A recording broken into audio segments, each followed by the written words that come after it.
Be'ezrat Hashem, aujourd'hui on va commencer les halachot des brachot qui sont très très importants. Je vais donner la source. Pourquoi le Shulchan Aruch il nous a obligés de faire 100 brachot par jour? Parce qu'en fait il y avait une magefa, une épidémie à l'époque de David Amelech alav shalom, et les gens y mouraient, et donc il a instauré que Am Israël ils vont faire tous les jours 100 brachot, et ça a arrêté automatiquement l'épidémie, et c'est comme ça que ils ont arrêté de mourir. Et alors quel rapport, pourquoi 100 brachot?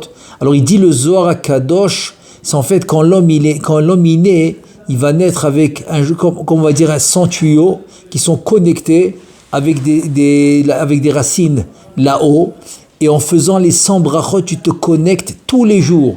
Tous les jours, tu as cette connexion avec les 100 tuyaux, et c'est comme ça que finalement l'homme il va manquer de rien du tout.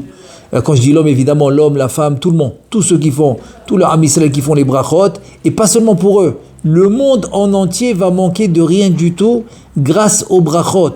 De la même manière que l'épidémie s'est arrêtée, donc la même chose pour tout, la même chose pour la santé, la même chose pour la parnassa, la même chose pour la réussite dans tout ce qu'il entreprend, et aussi pour la refoua. Donc c'est pour ça que par exemple dans Asher Yatzar, alors il y a Asher Yatzar qu'on récite après que l'homme il allait aux toilettes, et il y a exactement 45 mots qui fait Gematria Adam.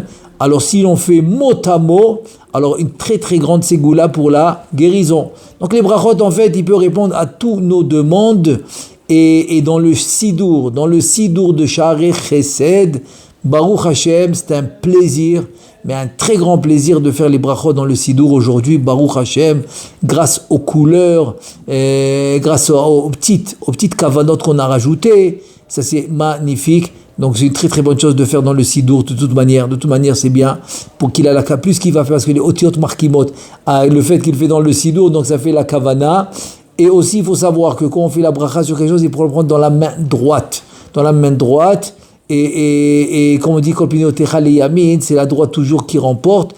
Et ce serait très très très très bien si on peut répondre amen. Il demande par exemple à quelqu'un de lui répondre amen à la bracha, ça complète la bracha, parce que même celui qui dit amen, il doit acquitter de celui qui fait la bracha pour que ça fasse une bracha complète. Be'ezrat Hashem. Alors bracha ve'atzlacha, amen ve'amen.